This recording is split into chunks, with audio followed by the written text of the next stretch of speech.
Hi guys, welcome back to my channel and welcome to my new video. I know I haven't filmed in a while. I was very busy this fall, so I'm excited to be back and do another tutorial. And today we're gonna be doing another landscape, but with the focus on the water. And I'm gonna show the link to the original picture that I used from unsplash.com in the description box below, and you will see that I actually cropped the picture to focus mainly on the water. But you know, feel free to check out the original one. Maybe you'll want to do the full composition, but today I'm just gonna do a small part. And actually the picture is vertical, but I cropped it into a square format, and it will be the first time that I'll be doing the square format in gouaches. I like to work in a square format in oils. I feel like it's easier to compose it that way, but I don't know. We'll try. We'll see how it looks. First, a little bit about my supplies that I'm going to be using today. The brushes, you know from my previous videos, I use the simple craft brushes that you can get from anywhere like Amazon or Michael's or Walmart, and they sell these sets, variety sets, where you can get 20 or something brushes, different sizes, for just $5. And the reason I use these brushes because I feel like gouache really ruins my nice brushes that I use for watercolors. And also these cheaper brushes, nylon brushes, they tend to be thicker and they tend to hold and pick up paint better. And I work with gouaches in a way that I work with oils. I paint sort of in very thick layers. I don't water down too much. So the thicker brush helps me to pick up more paint and apply paint better. Probably not gonna be using all of these. I usually take out more than I end up using, and I have a bad habit of actually doing the whole painting with just one brush, but we'll see. So I'll leave a link to the set. I'm probably using different sets in here, but I'll leave a link to a set, a few of them.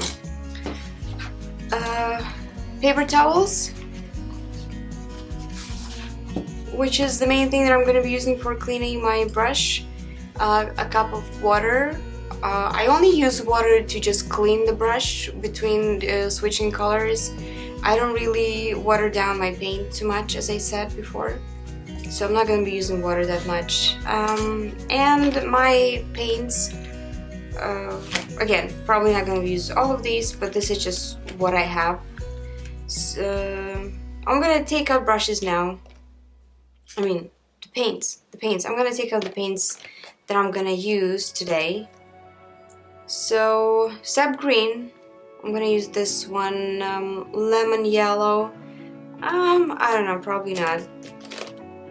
Oh, here are two new colors I want to try today. I just recently got them. One is cerulean blue phthalo, and it has a pigment PB15, so yeah, that's a phthalo blue.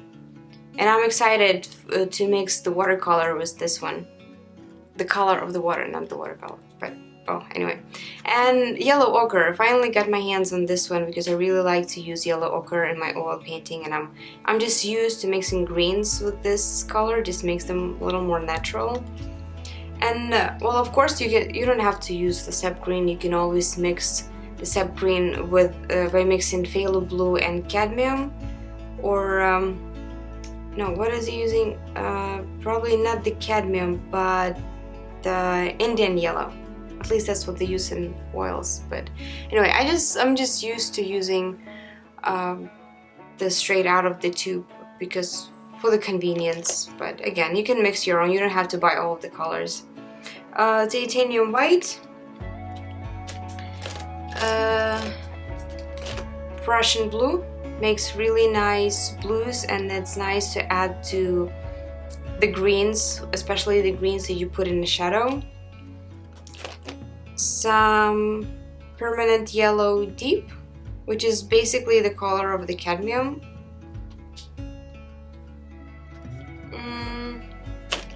I'm probably gonna take some burnt sienna. Okay, this is becoming too much. And I think that's it. Yeah, I think that's it for now. Oops, where is it? For my sketchbook, I use my Moleskine watercolor sketchbook. And I just like using sketchbooks for my gouaches because it helps me to keep all of my sketches sort of in one place instead of collecting different pieces of paper, because they just end up in all the different folders and then I forget what I have. For my mixing palette, I use this Artist Loft palette paper pad, and I like the convenience of it. I like that you can just rip off the papers and throw it away. You don't have to keep it, because gouaches is pretty much drying up so hard that you can't reuse them or reactivate them later. And I just like also the smoothness of the palette paper. They're really easy to mix and they hold water. Oh, also I'm gonna be using a spray bottle that I have to find. I'll have to locate my spray bottle because I do. Oh, there it is. Just a simple spray bottle because I like to use it on top of my mixed colors to keep them fresh while I'm still painting. And oh yeah, another thing that I like about the palette paper is that it holds water well on top of it. And that keeps all of my paints fresh. So I usually arrange my colors by the values. So I started with the lightest. I know I started with green, but I start with the lightest. Probably gonna need more of the white. I don't squeeze out too much because I don't know how much of the color I'm going to be using. I don't like to waste colors, paints. But also because they just dry up so quickly. Oh, these are hard to open. When they're Newtons, they dry up so much that you can't open and squeeze them out of the tubes.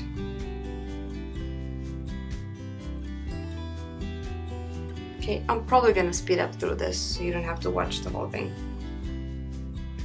And I've decided to add a little bit of lemon yellow to my palette because I think I might end up using this one a little bit.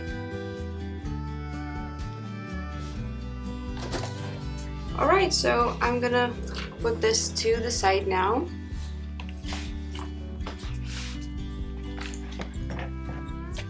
I'll get my sketchbook out, and I like to tape the edges of the sketchbook.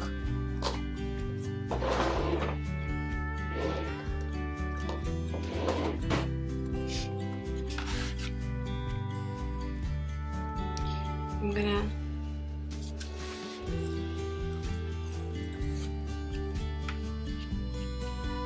tape around my painting area. I just like the clean edges that you get in the end when you remove the tape. You don't have to do this, you can just go ahead and paint.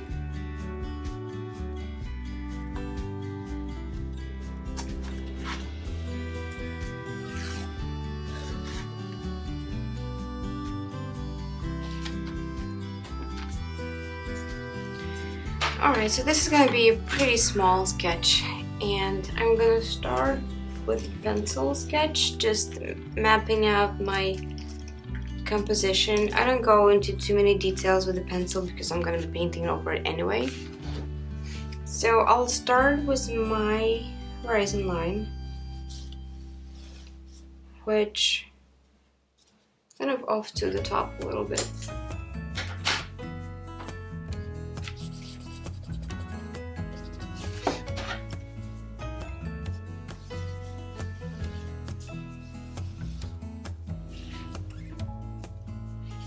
Like so, and then I will map out the shadow area on the mountain just to help me to see how it looks. Something like this, okay? And now probably bring in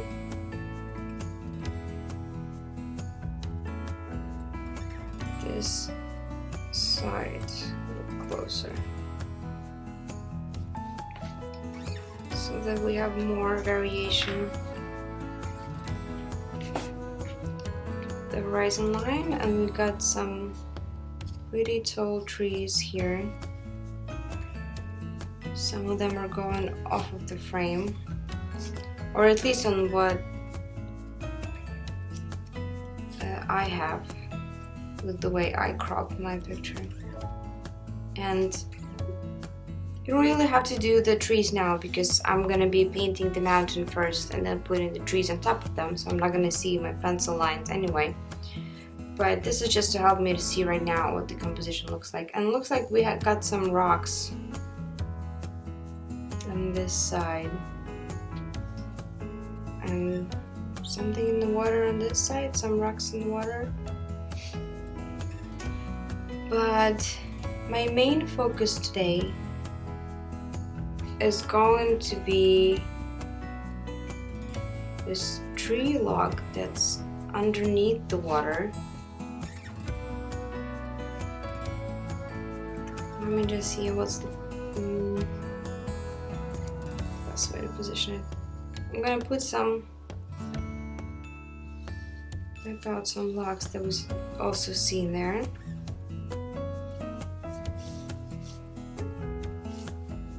And you don't have to do this exactly the same way that you see on the picture. Just try.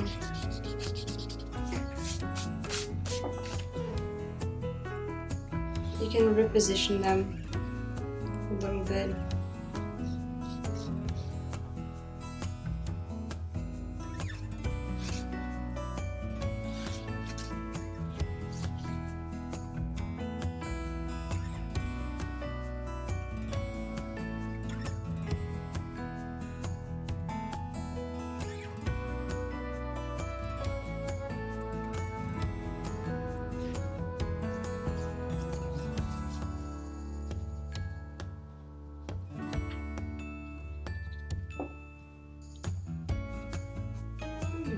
Out there. I hope you can see this on the camera when I'm sketching. There are going to be some stones under the water too, but we're gonna get to it later. Alright, so let's start painting. I'm gonna bring in my palette a little closer so you can see the colors that I'm mixing. That makes sense. I received a few comments on my one of my latest videos that you guys wanted to see more of the painting itself in the sketchbooks rather than the whole setup, but I feel like it helps to see at least the colors that I'm mixing, the colors that I'm using for my palette. Right, I'll start with, I don't even have the size, oh, size 4 brush, this one. And probably gonna start with the top, with the mountains on the top. I wet the brush a little bit. Oh, and I'll spray the palette just to keep my paints fresh, and also spray a little bit on my mixing area. It's gonna help me mix color without adding too much water to them. And I'll take out a piece of paper towel just to keep it close. I'm gonna start with the phthalo blue. No, that's too much water. I start with the phthalo blue for the shadow on the mountain. And I'll pick up, wipe it off so we don't put too much blue into the white.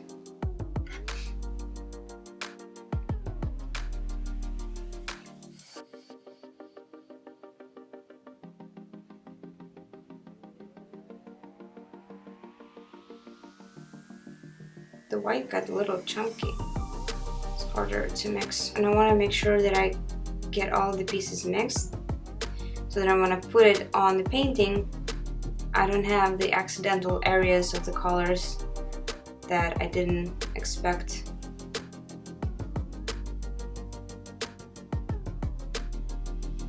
And it looks like I need just a little bit of this lighter blue, pale blue color, just because we have a little more color in that shadow. And it's a bright sunny day, and usually when you have a clear sky you have more saturated shadows. So how does that look? Now a little too dark, too saturated. I will add just a tiny bit of burnt sienna.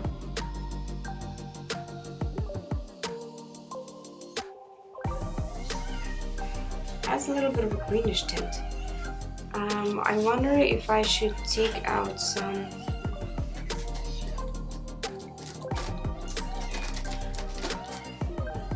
of this burnt sienna that I used.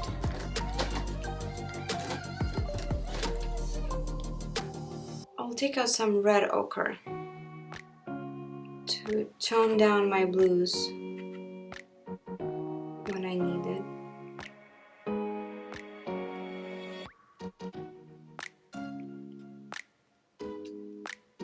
The Winsor Newton makes the worst tubes of paints, because the paint is great, but the tubes are just a pain in the ass to close them up good. Okay, so I'm gonna add a little bit of my red ochre to my mixture, and you see it's starting to just saturating. Also adding a little bit of darker shade to it, and yeah, that looks better. But just gonna lighten it up a little bit with white.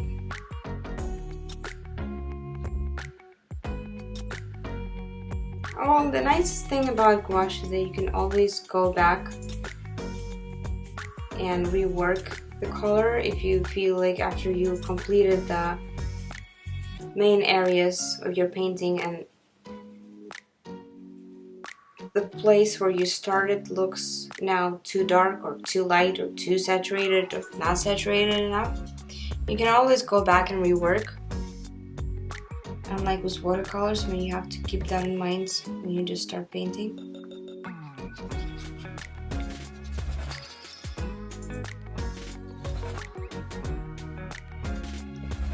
And I'm gonna have some of the darker color too, just to give some depth.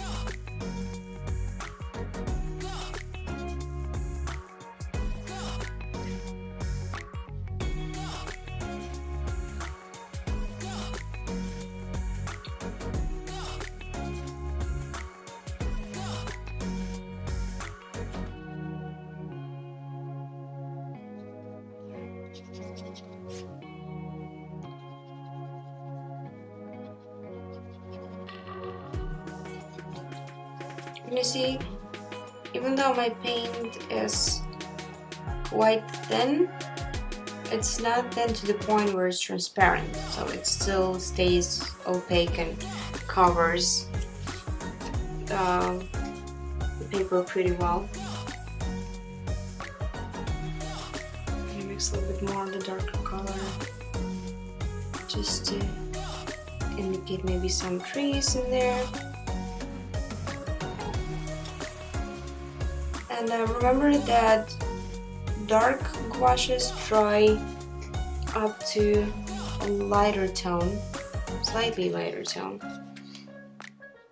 and lighter ones dry up darker, so they even out each other a little bit.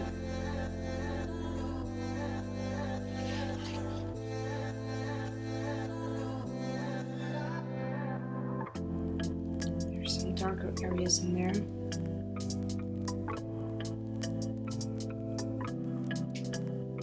And also when you work with thicker paints,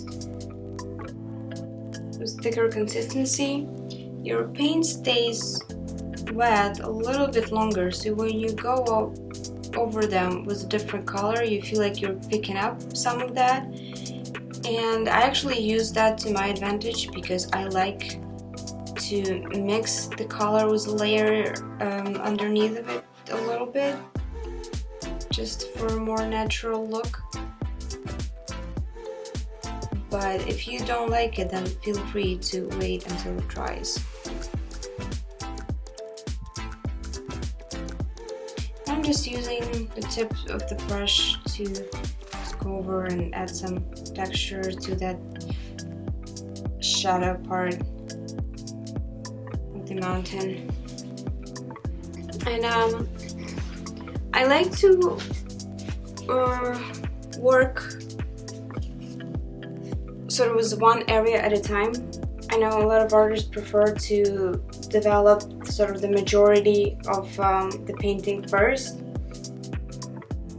and then go over and add details, but for me it helps to complete one area to sort of then better judge the rest of the sort of my color making decisions. And now I'm making a lighter blue for the snow in the shadow area, so I'm mixing some of my Prussian blue and the phthalo blue with white. And let's see how that looks. If it's too... is it too dark? Yeah, probably need a little more white in there. And I think I need to get myself ultramarine blue.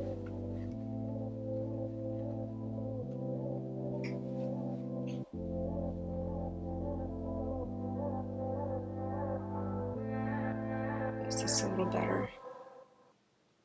And again, it mixes up a little bit with the color underneath, which I don't mind at all. Just adds some variety to it.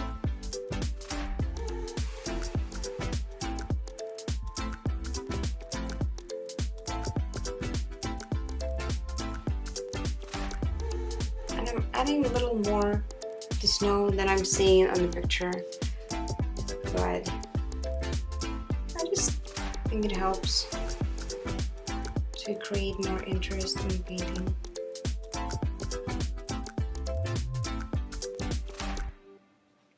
Alright, let's start with our sunny side. And you see, I haven't even used the water yet. I'm mainly wiping my brush with paper towel.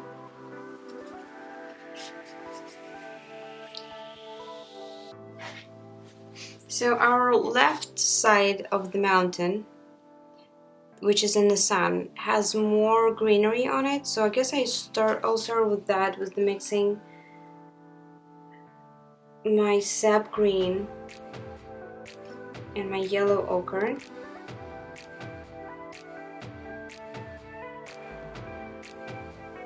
And a little bit of the yellow. It's the permanent yellow, which looks like cadmium yellow deep. Or maybe even cadmium medium.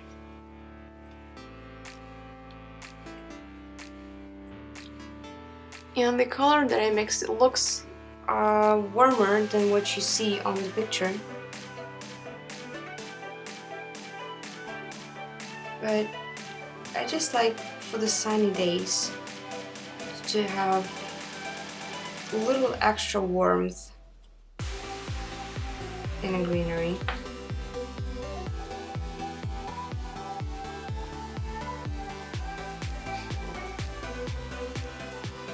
And you of course can create variations within the greenery just to show the different kinds of grass going in there and to add a little bit of texture.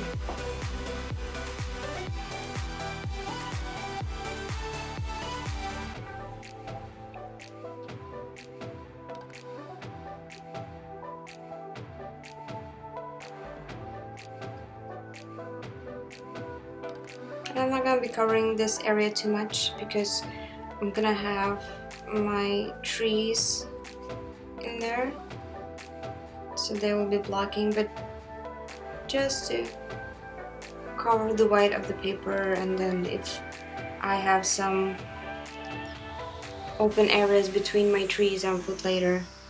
I'm not gonna have just the white paper showing through.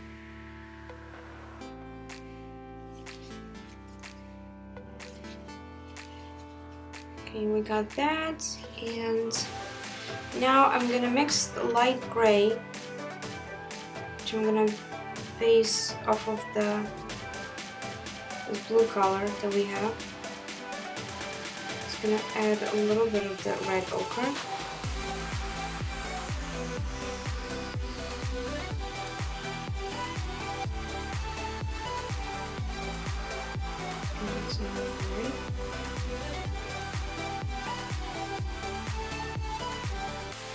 And this is just going to be the color of the rocks on the mountain.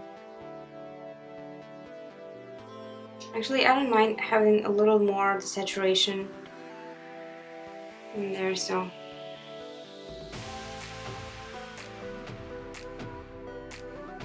maybe we'll add a little bit of the warmer color to it, but actually this doesn't look too bad.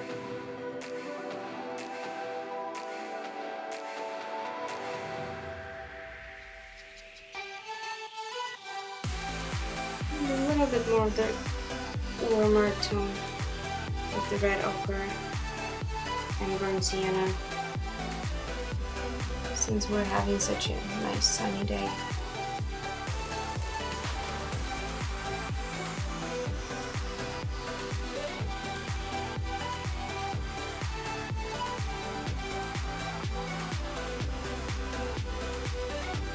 We're gonna add greenery on top of it, but I want it to dry a little bit, so I'm gonna go back to my greener side of the mountain, and I'm gonna mix some Prussian blue and sap green, a little bit of phthalo blue.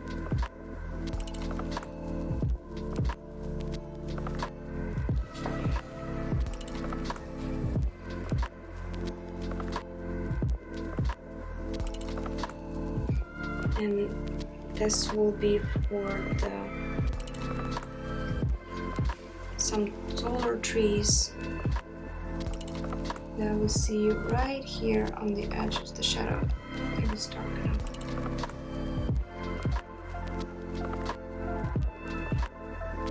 And I'm using again the same brush, just the very tip of it.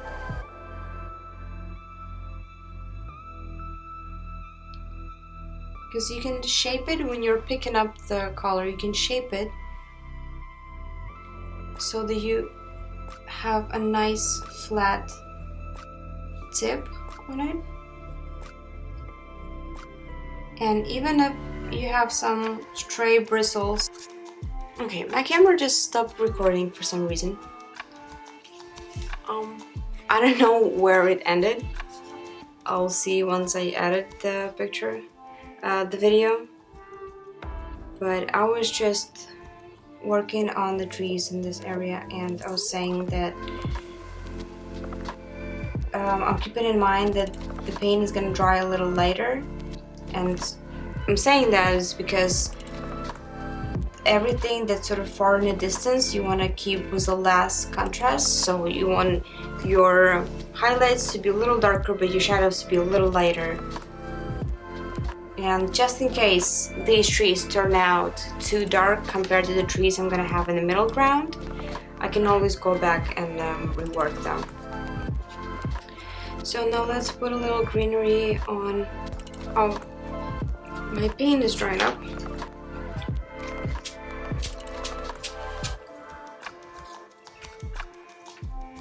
Okay, now I'm gonna lighten up my green shade a little bit.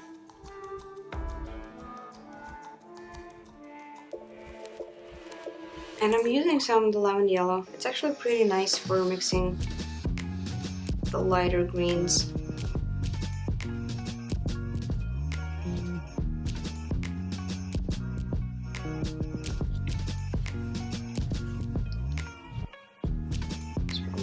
need more green in it.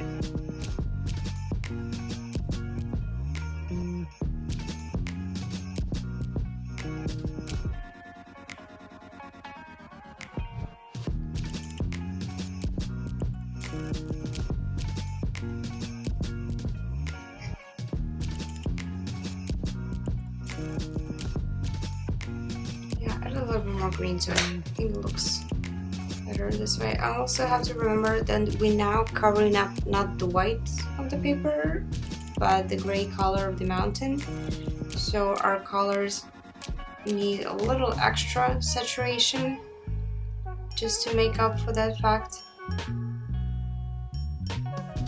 And to add the greenery here, I'm basically just dragging the almost dry brush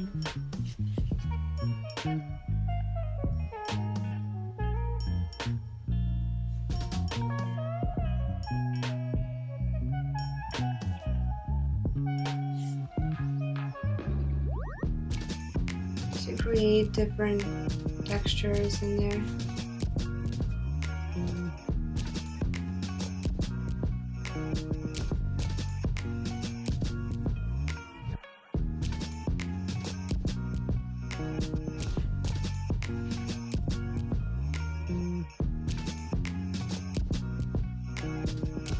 There's usually more greenery closer to the bottom of the mountains, sort of by the water. So we want to make sure we incorporate that too. And I'll just add a few slight highlights to the mountain here, since it is in the sunlit area.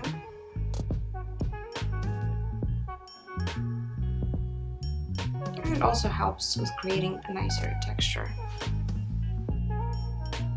And we can put a little bit of highlight here too. I often get too carried away with the details, and I'm trying to paint more abstract, teach myself how to paint more abstract, but it just doesn't happen. I always get carried away with the details, and I just accept it. In fact, this is how I paint. Alright, so we have the background sort of developed. We can start with the water, or maybe I'll do the trees, since that side of the mountain is now dry. We can do the darker trees. And I'm just using some of the blue that I mixed with the Prussian blue and the white, and I'm mixing that into my green mixture that I already had. So I'm trying to reuse the paint that I already have on my palette. I'm probably gonna need to make it a little darker. And I'm putting a little bit of red, my red oxide, just to desaturate it a little bit. And these trees are gonna be covering up most of the side. And the way I paint trees, I usually paint the trunk first, and then I just go over with adding some branches. And I didn't go into too many details. I like to keep them sort of more organic looking and natural looking.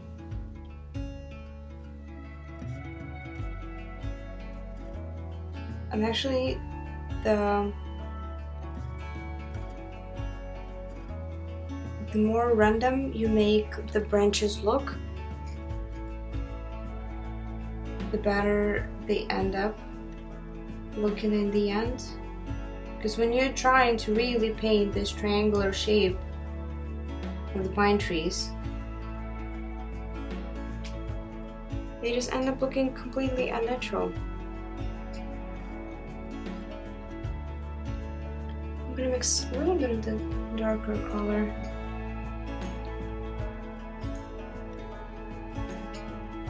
I'm putting some more blue into the shadows there, just to create more depth. And I'm gonna go over that area with more lighter color for the sunlit details.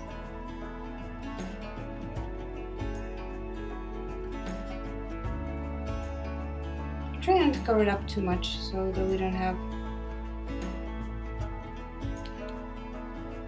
a big blob of dark paint.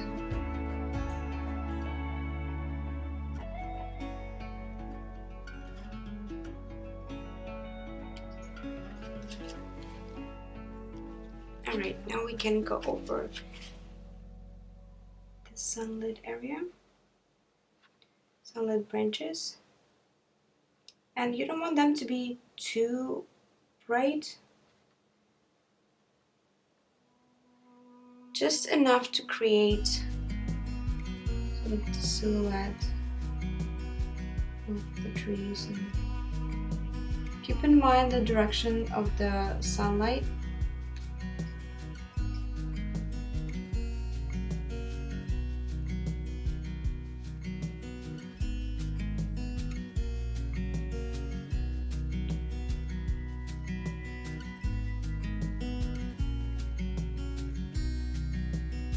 I just marked a few of the branches. Maybe I'll go over a little bit more.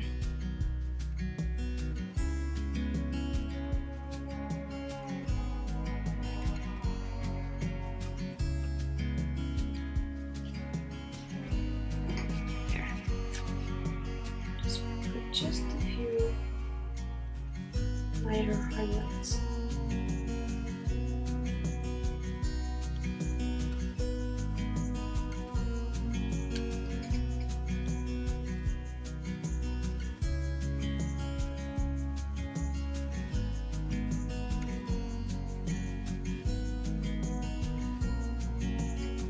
Alright, that looks good. And I'll just finish painting with the stones here on this side.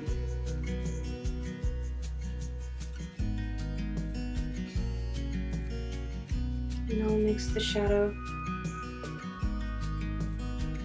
for our stones with phthalo blue, red ochre, and burnt sienna. Even make it a little darker with more phthalo blue.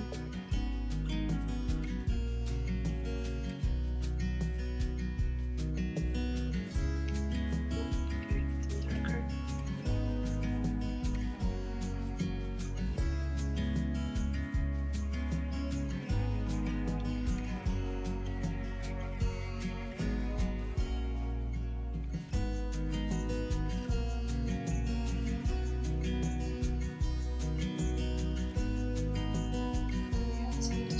There too.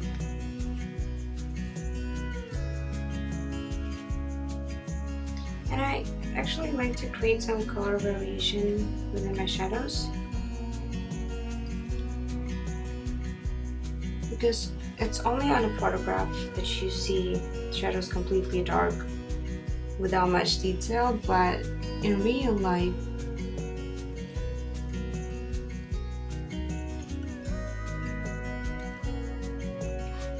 you see much more details in them.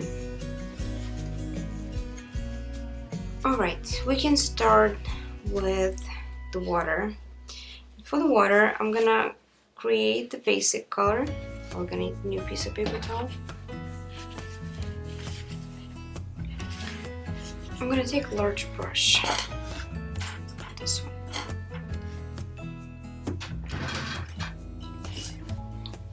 And take a large brush for the water.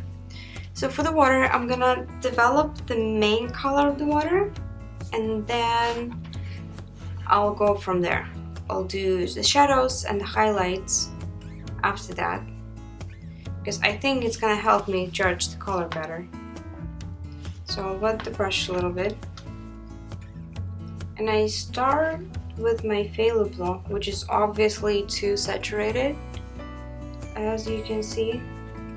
So I'll work in a little bit of my Prussian blue and some green.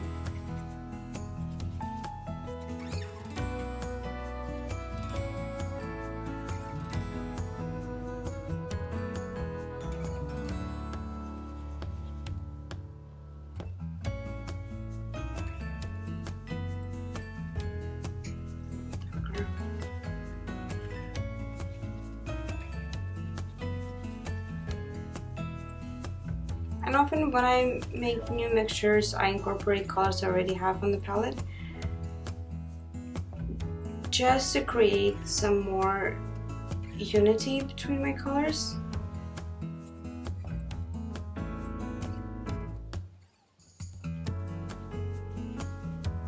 Okay, I think this is good for the back.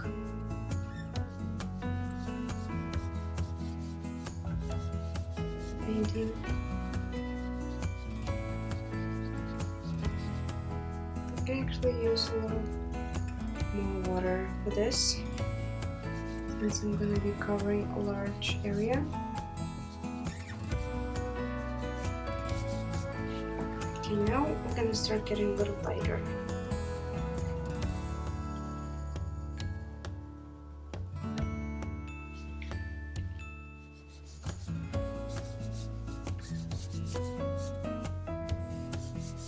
And also, as we're getting closer to the foreground, it looks like the water is becoming a little more greenish. I'm gonna put some of the green too in there.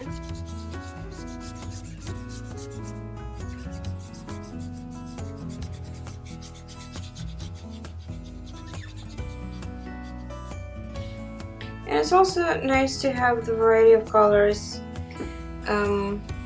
in your water to show the depth too, because the deeper parts will be darker and lighter, and shallower parts will be lighter but also have a little different color, because you will see more sort of the bottom of the lake. And this part I actually want to cover with the light wash.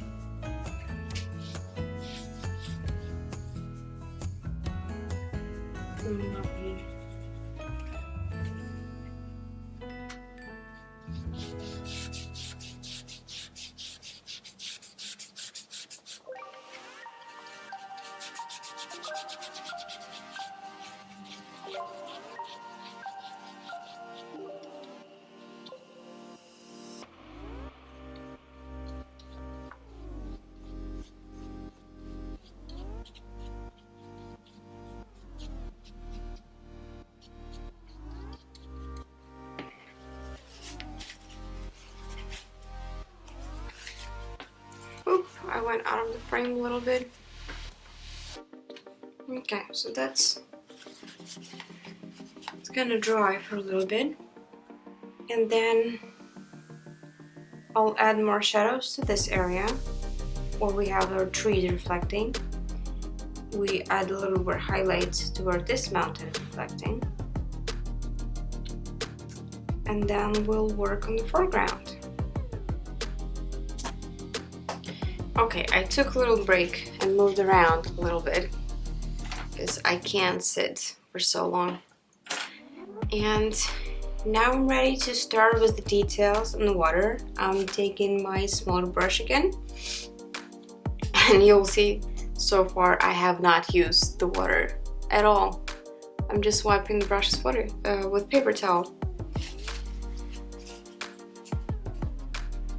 I'm just picking up some water to wet the brush, and that's it. Okay, let's start with the highlights and the shadows on the water that we see farther in the distance, and then we'll move closer to the foreground and all the details that we see under the water here. So I'll start with my sort of grayish color of the mountain, and I'm mixing in some of the blue of the water. And actually the reflections on the water are pretty forgiving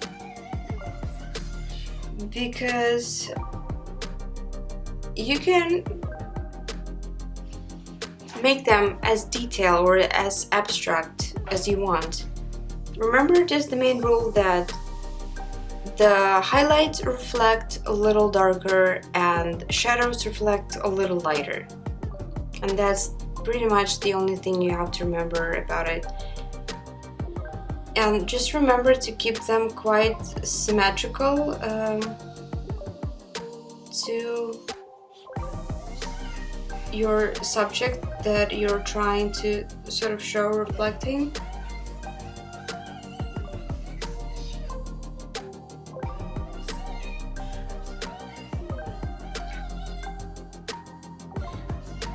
But other than that, you don't have to stress over it too much,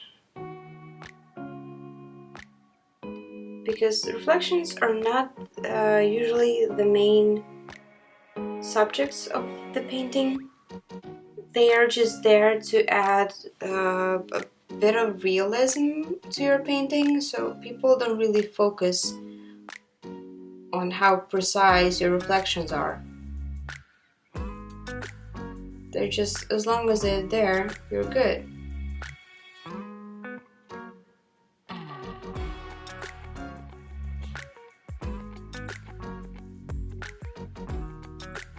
And you can variate your brush strokes, sort of go in vertical and horizontal style,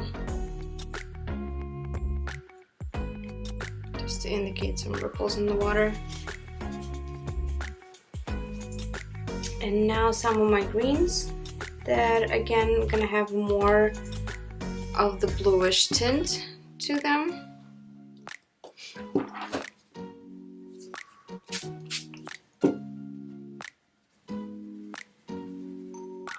So I'm just reusing some of the greens I already had on my palette, just mixing it some of the more of the phthalo blue into them. Okay, this is not dark enough.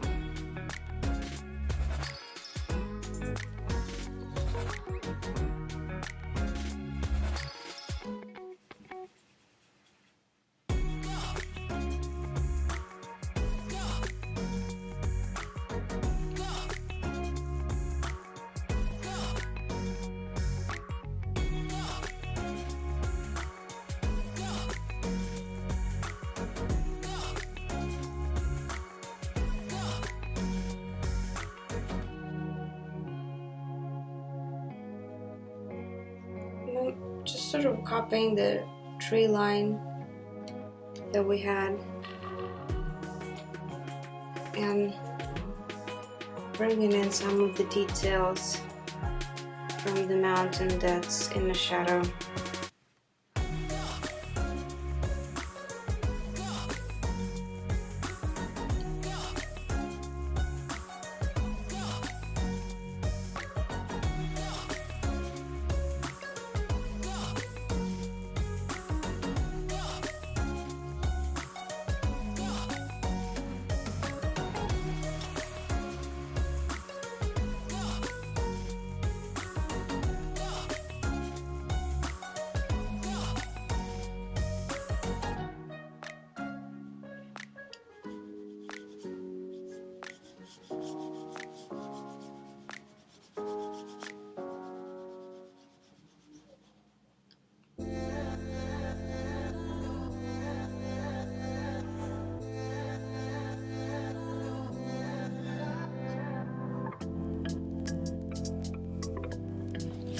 Okay, I think that's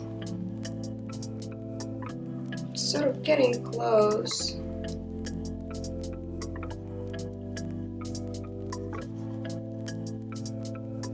Maybe I need to take my larger brush because I'm getting too detailed with the reflections and it's not good.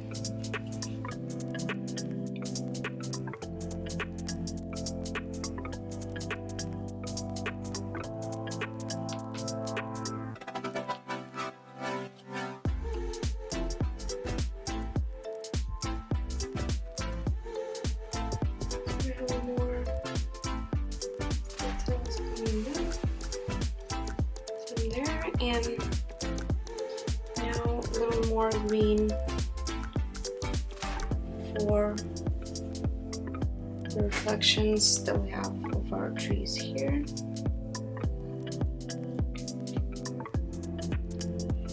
Actually, a little darker.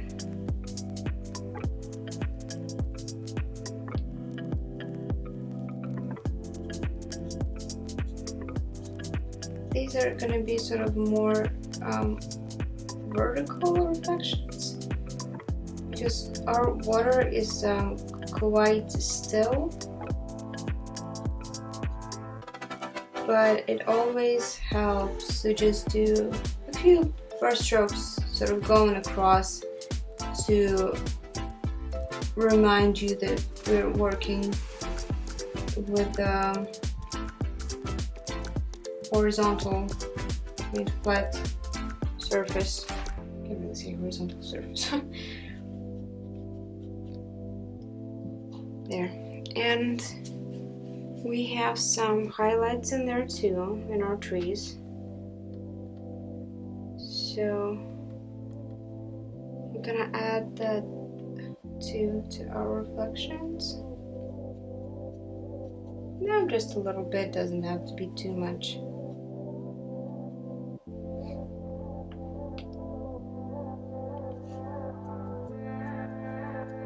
Adding just a little bit of the green.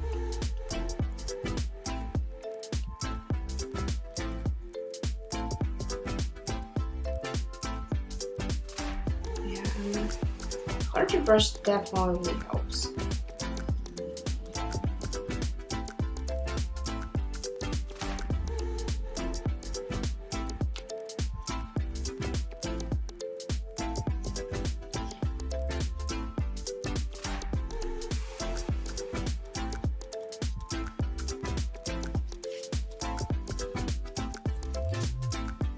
To work on these trees a little more.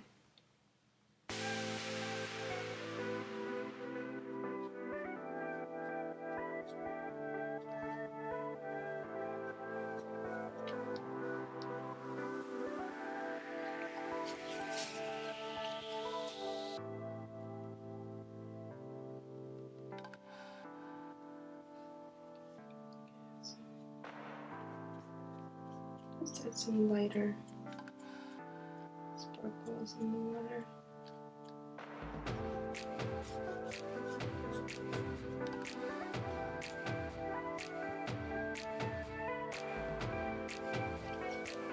Right, oh, I forgot about the reflections of the white snow.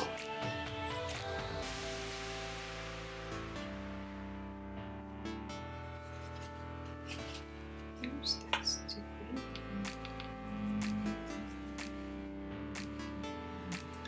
I'm gonna mix some of the lighter blue color. And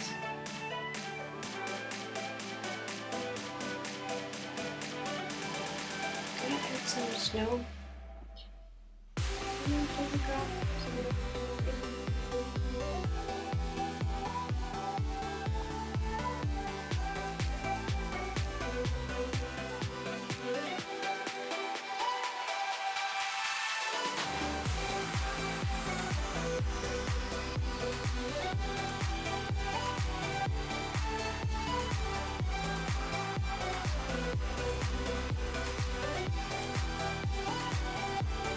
Okay, so now we can start with some of the details under the water. I'm taking my smaller brush again. So all the details that we see under the water, they sort of monochromatic. They don't have too many colors because it's all filtered through the color of the water, so they just basically gonna be variations of blue and green. So those trees that are laying in the water, I'm gonna start laying them out with the color of the shadow that is underneath them, and it's a pretty dark blue, but to saturate it, so we're gonna mix in some of the red ochre. And red ochre has really been serving me well with creating shadow in this painting.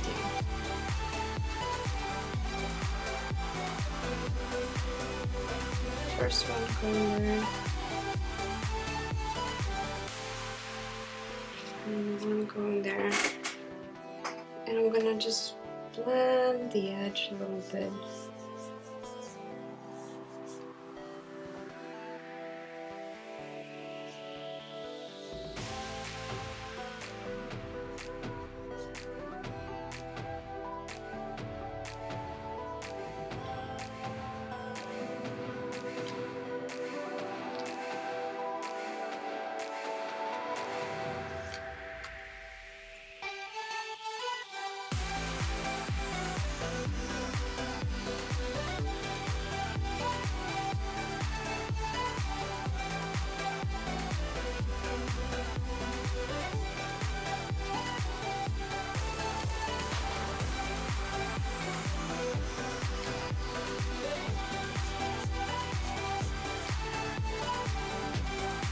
Also at this point I'm going to start seeing more details in the water. And I'm going to outline our main shadow here under the bigger tree log.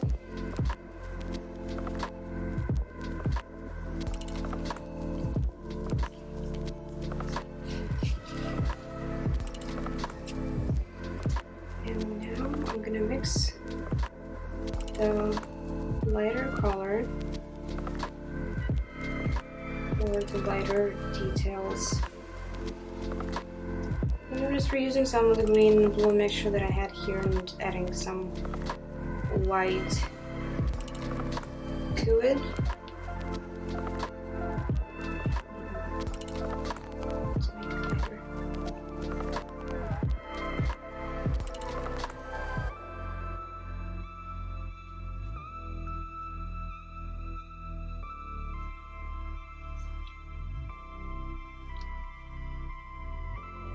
This sort of just adding to the highlight.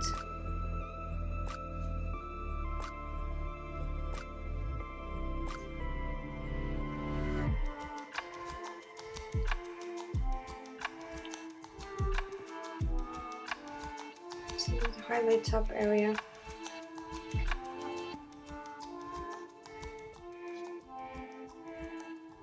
Keep in mind the ones that are further away are not gonna have as much detail and variation.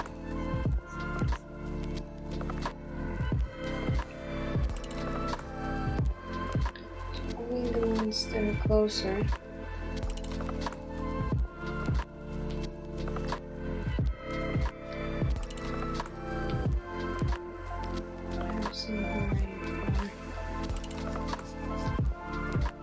Sorry if I'm talking with broken sentences. It's hard for me to concentrate when I'm painting, and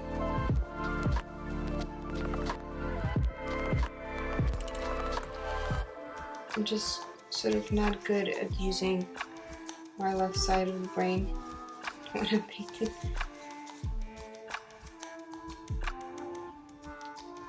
Just let me know if it makes more sense to do just voiceovers, or do you like it more sort of the real-time painting style. Okay, now we're gonna paint this main tree log, which is what got my attention in the first place. So I'm taking some of the yellow ochre and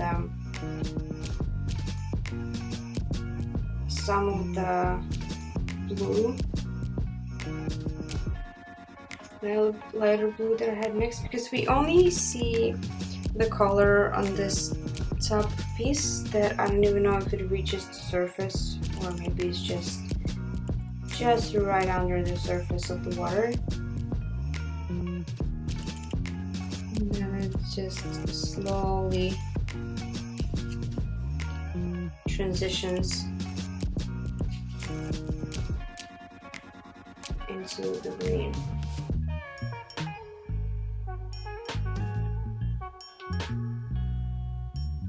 And I'm mixing some of the fresh green color with yellow ochre, lemon yellow and phthalo blue. Just because I feel like I've had so many colors mixed on the palette that it's getting a little muddy. I'm going to put just a tiny bit of Russian blue.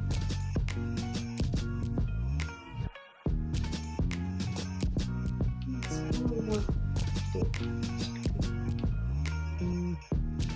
not turquoise enough.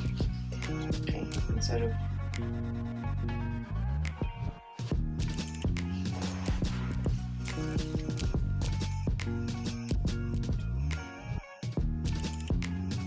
The rest of this tree needs to be a little darker.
Now I think I'll just go around it with more darker color for the water.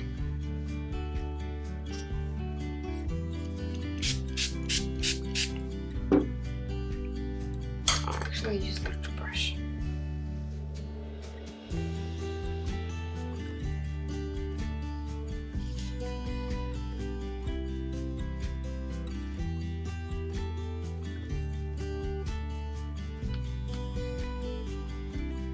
I feel like I didn't get dark enough, so now I'm struggling with getting my highlights.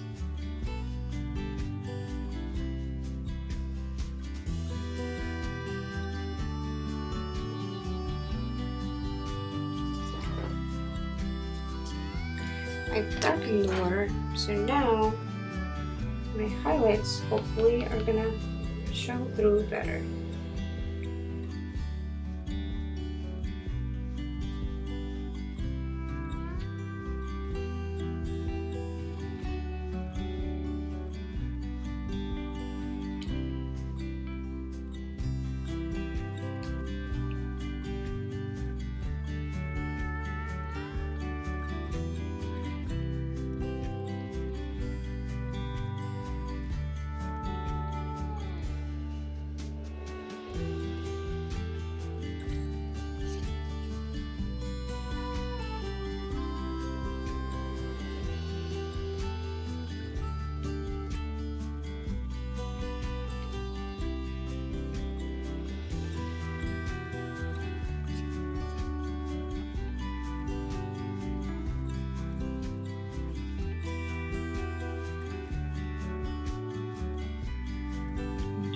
The shadows a little bit more since I painted over.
And now, since the water is getting shallower, closer to the foreground,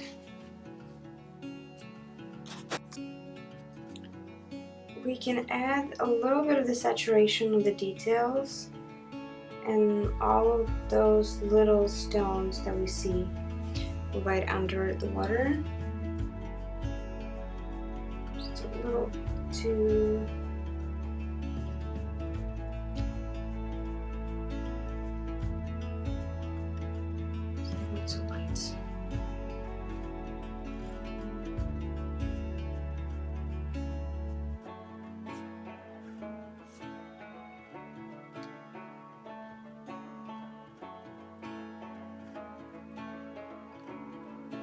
So I'm mixing some of the burnt sienna, yellow ochre, white, and some of the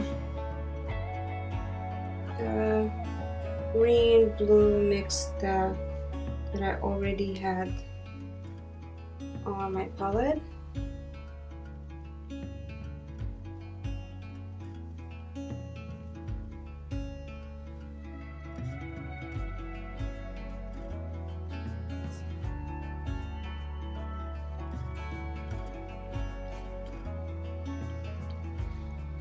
And I'm just adding some details here and there just to create some texture in the bottom of this lake. And I'm gonna go over with the darker colors too. So I'm gonna mix some of my phthalo blue and red ochre, the Prussian blue, and also I'm gonna put a little bit of the burnt sienna, because now we're starting to see a little bit more of the greenish tone, and I might actually take a larger brush. I'm gonna be working sort of with the dry brush effect, just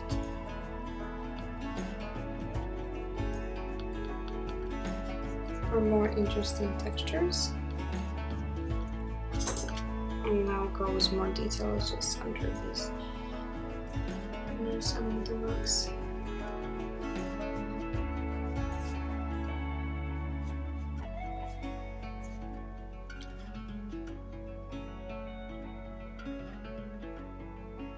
You know, they said our shadows are going to be, our darker colors are going to be drying up a little bit lighter, so I'm going to go over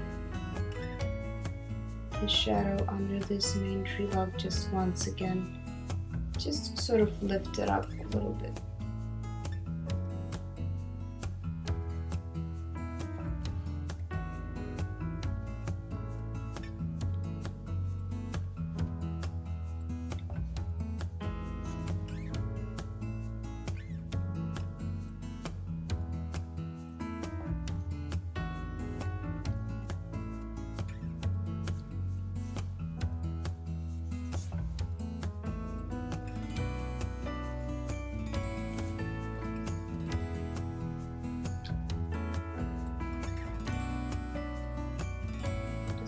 In the shadows.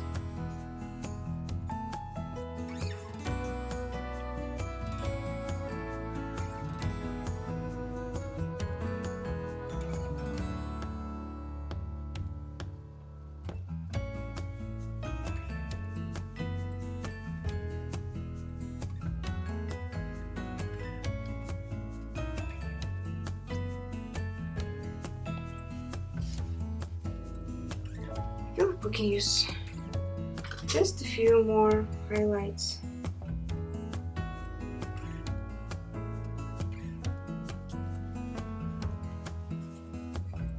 on the water, just sort of lighten up this middle part. Like,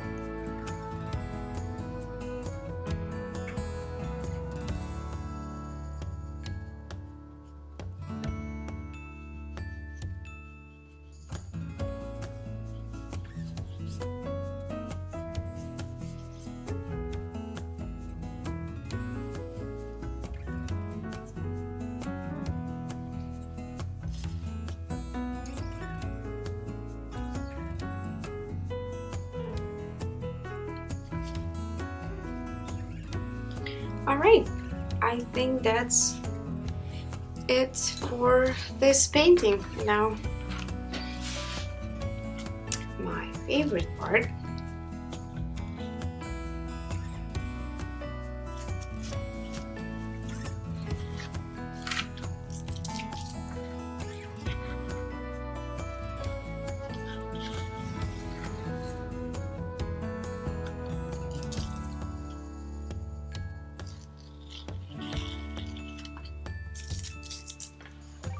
And here is our little mountain lake illustration. Hope this is in focus. No? So I hope you guys enjoy it, and if you like it, subscribe to my channel to see more of my videos. I'm hoping to upload on a more regular schedule now that I'm not as busy. And leave a comment below, let me know what you think. If you tried it yourself, I'd like to see it too. So you can tag me on my social media, you can tag me on Instagram, and all of my information is going to be in the description box. My Facebook, my Instagram, my email. And hope you guys like it. I'll see you in the next video. Bye!